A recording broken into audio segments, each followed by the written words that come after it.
नमस्कार बच्चों। आज हम पढ़ने और समझने वाले हैं क्लास 9th एसएसटी सामाजिक विज्ञान की वर्कशीट नंबर 72 यानी कि कार्यपत्रक संख्या 72 को। यह आपकी 24 जनवरी 2022 की वर्कशीट रहेगी और आज की इस वर्कशीट में हम पॉलिटिकल साइंस राजनीति विज्ञान जिसको आप सिविक्स भी कहते हो उसके एक इम्पोर्टेंट चैप्टर चुनावी राजनीति की शुरुआत करने वाले हैं। ये इस चैप्टर का फर्स्ट पार्ट रहेगा। ये जो चैप्टर है जैसा कि इसके टाइटल से हमें पता चल रहा है चुनाव की हम बात करेंगे। ये चैप्टर आपके लिए बहुत इंपॉर्टेंट रहने वाला है। इसमें हम बात करेंगे चुनाव के बारे में। क्या बात करेंगे? A to Z यानी कि सब कुछ जो चुनाव से जुड़ा हुआ है। चुनाव क्या होते हैं, चुनाव क्यों होते हैं, चुनाव में कौन वोट डालता है, वोट अपने देश में कौन डाल सकता है कौन नहीं डाल सकता, वोट कैसे बनते हैं किन के बनते हैं, ओके। और जो सीटें बोलते हैं हम कि यहाँ इस सीट से ये जीत गया उस सीट से वो जीत गया, ये सीटें क्या होती है, इन सीटों का रिजर्वेशन कैसे किया जाता है, देश में चुनाव कौन लड़ सकता है कौन नहीं लड़ सकता, नामांकन कैसे किया जाता है, चुनाव प्रचार कैसे किया जाता है, यानी जो कुछ भी चुनाव से जुड़ा हुआ है वो सब कुछ हम यहाँ पर समझेंगे। अगर ये चैप्टर आप अच्छे से समझ लेते हो तो आपका भी पॉलिटिक्स में अच्छा खासा इंटरेस्ट है वो डेवलप हो जाएगा। तो ज़रूरी है कि हम इस चैप्टर को बहुत अच्छे से गंभीरता के साथ समझें। तो चलिए शुरुआत करते हैं आज की इस वर्कशीट की। आज की इस वर्कशीट में हम समझेंगे कि चुनाव क्यों ज़रूरी होते हैं और हमारे देश में जो चुनाव वो कैसे होते हैं, क्या वो निष्पक्ष हैं स्वतंत्र हैं या नहीं है, उसकी भी हम पड़ताल करेंगे। तो चलिए सबसे पहले हम बात करते हैं कि चुनाव क्यों होने चाहिए अपने देश में, किसी भी देश में चुनाव क्यों होने चाहिए। जैसा कि हमने पिछले चैप्टर में जो टर्म 1 का हमारा चैप्टर था उसमें हमने समझा था कि भारत एक लोकतांत्रिक देश है। लोकतांत्रिक देश का मतलब क्या होता है? लोकतंत्र का अर्थ होता है कि वो देश जहाँ पर शासकों का चुनाव, सरकार का चुनाव जनता करती है। क्या करती है जनता? चुनाव करती है। चुनाव कैसे किए जाएंगे? अब अक्कड़ बक्कड़ बम्बे वो तो हो नहीं सकती ना, नई पर्चियाँ डाली जा सकती, उसमें तो वोट डालने होंगे। तो जो चुनाव है वो लोकतांत्रिक देश की एक प्रमुख विशेषता होती है क्योंकि चुनाव के बिना हम सरकार नहीं चुन सकते, अपने प्रतिनिधियों को नहीं चुन सकते और अपने प्रतिनिधियों को सरकार को हम बदल नहीं सकते। जैसे आपकी क्लास में होता है मॉनिटर, आपका क्या है? प्रतिनिधि है, ठीक। ऐसे ही हम अपने प्रतिनिधि चुनते हैं, MP को चुनते हैं, MLA को चुनते हैं। चुनेंगे कैसे? वोट डाल के। अब वोट डालना है वही तो चुनाव है, ओके।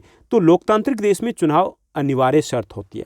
जैसे यहाँ पे एक एग्जाम्पल दिया गया आपकी NCERT की बुक में, अच्छा खासा डिटेल में दिया गया, उसको थोड़ा सा यहाँ पर दिया गया कि 1987 में हरियाणा में विधानसभा चुनाव के एक एग्जाम्पल को दिया गया कि चुनाव कैसे होते हैं और उसमें क्या कुछ होता है। 1982 के बाद राज्य में कांग्रेस पार्टी की सरकार का शासन था। कहाँ था? हरियाणा में था। अब उसके बाद 1987 में दोबारा से चुनाव होने वाले थे। अपने देश में कितने वर्षों के बाद होते हैं? 5 वर्षों के बाद होते हैं। तो चौधरी देवीलाल जो विपक्षी नेता थे उन्होंने एक आंदोलन का नेतृत्व किया चुनावों के समय में। आमतौर पर आंदोलन उसी वक्त किए जाते हैं ताकि थोड़ा सा वोट बैंक बढ़ पाए, ताकि लोगों की भावनाएं हैं उनको अपनी तरफ झुका पाए, या जो मुद्दे हैं उनको उस वक्त ज़्यादा गंभीरता से उठाया जाता है ताकि सरकार को बदला जा सके। तो चौधरी देवीलाल उस वक्त जो विपक्ष के नेता थे उन्होंने एक आंदोलन का नेतृत्व किया। कौन सा आंदोलन था? न्याय युद्ध नाम दिया गया था, यानी कि न्याय के लिए संघर्ष। एक नई पार्टी लोकदल का उन्होंने गठन किया। चुनाव जब हुए 1987 में तो देवीलाल ने क्या किया? चौधरी देवीलाल की अगर बात करें तो उन्होंने किसानों और छोटे कारोबारियों का कर्ज माफ़ करने का अपना वादा किया था, ओके। उस पर चुनाव लड़ा और चुनाव उसी मुद्दे पर जीता भी और वो हरियाणा के नए CM बन गए। यहाँ पे देखिए कैसे बताया गया कि चुनाव जब होते हैं तो जो पॉलिटिकल पार्टीज होती है वो नए नए मुद्दे लेकर के आती है, मुद्दों को उठाया जाता है, कुछ चुनावी वादे किए जाते हैं, उसके बाद वोटिंग होती है और जिस पार्टी को बहुमत मिल जाता है उसकी सरकार बन जाती है। बहुमत समझते हो ना? आधे से एक ज़्यादा सीट। जैसे दिल्ली की बात करें तो 70 सीटें हैं विधानसभा की, जिस पार्टी को 36 मिलेगी उसकी सरकार बन जाएगी, ओके। तो यहाँ पर हरियाणा में 90 विधानसभा सीटें, तो यहाँ जो बहुमत कितना होगा वहाँ पर हरियाणा में? तो 46 सीटों का हो जाएगा। तो वहाँ पर ये एक एग्जाम्पल दिया गया कि किस तरीके से सरकार बनाने के लिए और सरकार को बदलने के लिए हमें चुनावों की आवश्यकता होती है, ठीक। थोड़ी सी और बात करेंगे हम कि चुनाव से और क्या कुछ होता है। कि चुनाव से पहली चीज़ ये होती है कि हम अपनी सरकार को चुनते हैं। पहली चीज़, सरकार को चुनने के लिए हमें क्या करने होंगे? चुनाव करने होंगे। दूसरी चीज़ कि लोग मौजूदा सरकार के अगर कामकाज से खुश नहीं है तो उसको बदल भी सकते हैं। We can choose our government, we can change our government. Choose भी कर सकते हैं, चेंज भी कर सकते हैं। चूज करेंगे और अगर हमें लगा कि नहीं ठीक से काम नहीं करे तो हम क्या करेंगे? चेंज कर देंगे। अब दिल्ली में सरकार थी 15 ईयर्स के लिए, किन की सरकार थी? शीला दीक्षित जी की सरकार थी। उसके बाद हमने बदल दिया और अब पिछले 3 बार की बात करें, तीसरी बार सीएम बने अपने केजरीवाल जी, पहली बार थोड़ी समय के लिए बने थे, अब हमने क्यों दोबारा इनको चुन लिया, क्यों चुन लिया? क्योंकि हमें काम अच्छे लगे। ओके, तो हम सरकार के कामकाज से अगर ना खुश है तो उसको बदल सकते हैं, खुश है तो उसको रिपीट कर सकते हैं। चुनाव सरकार की नीति में बदलाव का कारण भी बनते हैं, क्योंकि चुनाव होते हैं तो उसमें जो नई सरकार आती है तो वो नई मुद्दों को लेकर के आती है, नई नीतियों को लेकर के आती है। अगर हमें नीतियों में बदलाव करना है तो भी क्या करते हैं हम चुनाव में पार्टी को बदल लेते हैं, जो नीतियां हमें पसंद होती है।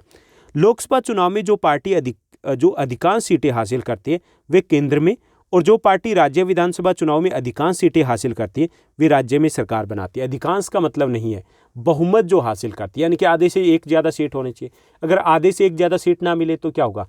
खिचड़ी गवर्नमेंट भी बन सकती है। खिचड़ी मतलब ये कि मिलीजुली सरकार बनाई जा सकती है, गठबंधन की सरकार।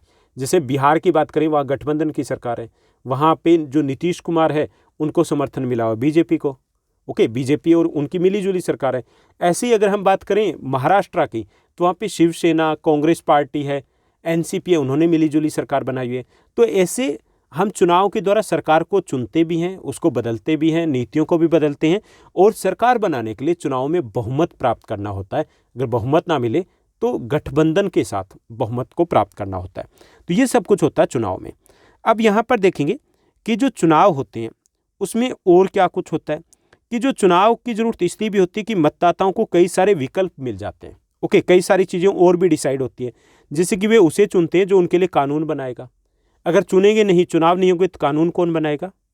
कानून बनाने वाले को चुनते हैं ना, वही तो कानून बनाने वाले हैं। इसके साथ साथ वे चुन सकते हैं कि कौन सरकार बनाएगा और बड़े फैसले कौन लेगा। सरकार को अगर चुनना है तो भी चुनाव करवाने होंगे। ओके, वे उस पार्टी को भी चुनते हैं जिसकी नीतियाँ या जो नीतियाँ हैं या कानून बनाने का मार्गदर्शन करेगी, यानी कि वो नीतियाँ जो अच्छी लगती है हम उसको चुन सकते हैं। ओके, तो इसके लिए इलेक्शन करवाना जरूरी है, चुनाव करवाना जरूरी है। ठीक, मोटे तौर पे हमने बातें किया। आगे हम डिटेल की आगे वाली जो वर्कशीट होगी उसमें हम डिटेल में ये सारी चीज़ें समझेंगे। उसके बाद दूसरी बात आती है कि किसी भी देश में जब चुनाव होंगे तो चुनाव फ्री एंड फेयर होने चाहिए, सही में। ओके, सही में अगर चुनाव होंगे तो उसके लिए शर्तें क्या है? कई सारी शर्तें हैं। पहला तो ये कि हर किसी को एक वोट जिसका समान मोल हो ऐसा अधिकार प्राप्त होना चाहिए, यानी कि देश में क्या होना चाहिए? एक व्यक्ति एक वोट एक मोल होना चाहिए। ऐसा ना हो कि एक व्यक्ति के वोट है वो 10,000 माने जाएंगे, एक व्यक्ति का एक ही माना जाएगा। अपने देश में क्या है? अपने देश में सबको एक समान वोट डालने का अधिकार है, चाहे वो पीएम का वोट हो, चाहे वो पीएन का वोट हो। ओके, चाहे वो अंबानी अडानी का वोट हो, चाहे हमारे पड़ोसी का वोट हो, एक ही माना जाता है। एक समान वोट डालने का अधिकार है। एक व्यक्ति एक वोट एक मोल है, इसलिए हमारे यहाँ पर लोकतांत्रिक चुनाव कहेंगे हम इसे। ओके, इसे हम स्वतंत्र और निष्पक्ष चुनाव कहेंगे। अब देखिए, क्लास में मॉनिटर चुन रहे हैं। ओके, अब सबको अगर एक एक वोट माना जाए तो वो लोकतांत्रिक होगा ना। अगर ये कह दूं कि नहीं ये बच्चा तो मेरा फेवरेट है, इसके वोट तो 10 माने जाएंगे, तो क्या वो लोकतांत्रिक होगा? नहीं, वो तो गलत हो गया ना। तो पहली कंडीशन ये होती है कि इसमें एक व्यक्ति एक वोट एक मोल होना चाहिए। दूसरे ये कि चुनाव नियमित अंतराल पे होने चाहिए, रेगुलर इंटरवल के ऊपर, यानी कि एक बार चुन लिया और उसके बाद वो 50 वर्षों तक, जब तक वो मतलब चले ना जाएं, उनकी टिकट ना कट जाए ऊपर की, तब तक वो बैठे रहेंगे, वो भी तो लोकतांत्रिक चुनाव नहीं हुए। यानी कि नियमित अंतराल पर 4 वर्षों के बाद हो, 5 के बाद हो, 6 के बाद हो, कितने वर्षों के बाद हो, लेकिन एक फिक्स टाइम होना चाहिए। अमेरिका में 4 वर्षों के बाद होते हैं, श्रीलंका में 6 वर्षों के बाद होते हैं, इंडिया में कितने होते हैं? 5 ईयर्स के बाद होते हैं। ओके, इसके साथ साथ चुनाव है वो स्वतंत्र और निष्पक्ष होने चाहिए। अगर उसमें भेदभाव है, गड़बड़ी है, तो वो लोकतांत्रिक चुनाव नहीं कहलाएंगे। इसके साथ साथ जो पार्टियां हैं, उम्मीदवार हैं, उनको चुनाव लड़ने के लिए आज़ादी होनी चाहिए, यानी जनता के सामने विकल्प होने चाहिए। मान लीजिए कि विकल्प नहीं है, एक ही व्यक्ति खड़ा है, क्या चुन ले? ऑप्शन ही नहीं है ना, जैसे चाइना में होता है एक ही पार्टी है। अपने देश में क्या है? अपने देश में विकल्प हैं, 15, 20, 30, 35, 36 इतने लोग खड़े होते हैं। हमें जो अच्छा लगता है उसको हम चुनते हैं। तो हमारे देश में चुनाव क्या है? लोकतांत्रिक, क्योंकि यहाँ पे सबको एक समान वोट डालने का अधिकार प्राप्त है। नियमित अंतराल के ऊपर चुनाव होते हैं, चुनाव स्वतंत्र और निष्पक्ष होते हैं, और चुनाव में जनता के सामने विकल्प भी उपलब्ध होते हैं। तो ये था हमारा कंटेंट आज की इस वर्कशीट का। अब इसी पर बेस्ड रहेंगे कुछ आसान से प्रश्न, क्वेश्चंस जिनको हमें हल करना है। तो चलिए हल करते हैं इन प्रश्नों को। पहला जो हमारा क्वेश्चन रहेगा कि हमें चुनाव की क्यों आवश्यकता है, ये हमें बताना है। ओके, क्यों आवश्यकता है? तो पहला, अपने प्रतिनिधियों को चुनने के लिए। अब लोकतंत्र में हम क्या चुनते हैं? अपने प्रतिनिधियों को, जैसे एमपी एमएलए को, तो उसके लिए क्या चाहिए? चुनाव की आवश्यकता होगी। दूसरा, सरकार को बदलने के लिए। अगर हम किसी सरकार के कामकाज से नाखुश हैं तो कैसे बदलेंगे? चुनाव होंगे तब हम उसको वोट नहीं देंगे। तो उसके लिए भी चुनाव होने जरूरी है। तीसरा, अपनी पसंद की नीतियों के समर्थन के लिए, जब चुनाव होंगे तभी तो हम समर्थन दे पाएंगे ना कि हमें ये नीतियां पसंद है जी, हमें ये सरकार चाहिए। तो कैसे डिसाइड होगा? जब चुनाव होंगे। तो इन 3 कार्यों के लिए हमें चुनावों की आवश्यकता होती है। उसके बाद दूसरा सेकंड हमारा क्वेश्चन दिया गया कि चुनावों को, जो चुनाव है उसको लोकतांत्रिक बनाने के लिए क्या शर्तें हैं, ये हमें बताना है।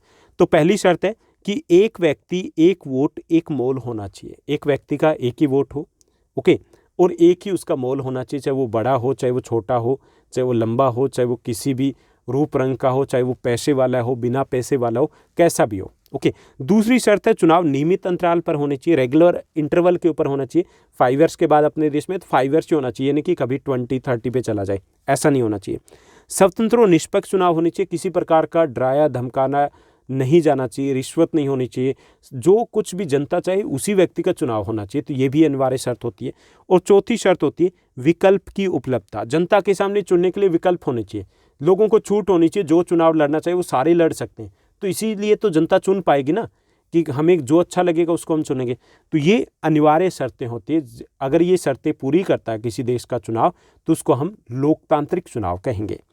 उसके बाद थर्ड हमें क्वेश्चन दिया गया, तीसरा हमारा प्रश्न रहेगा कि यदि लोग मौजूदा सरकार से नाखुश हैं तो वे क्या कर सकते हैं।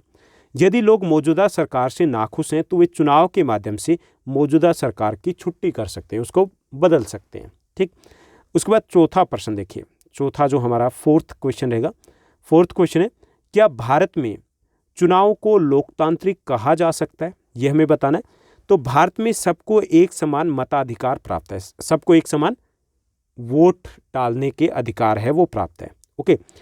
चुनाव नियमित अंतराल पर होते हैं, स्वतंत्र और निष्पक्ष होते हैं, इसलिए हम क्या कह सकते हैं कि भारत में चुनाव है वो लोकतांत्रिक है, ओके। तो ये थी हमारी आज की वर्कशीट। उम्मीद करता हूँ सब कुछ आपको अच्छे से समझ में आया होगा। अगर आपको ये वीडियो, ये वर्कशीट अच्छी लगी तो इस वर्कशीट को लाइक और शेयर जरूर कीजिएगा। आज के लिए बस इतना ही। Thank you, bye bye, have a nice day.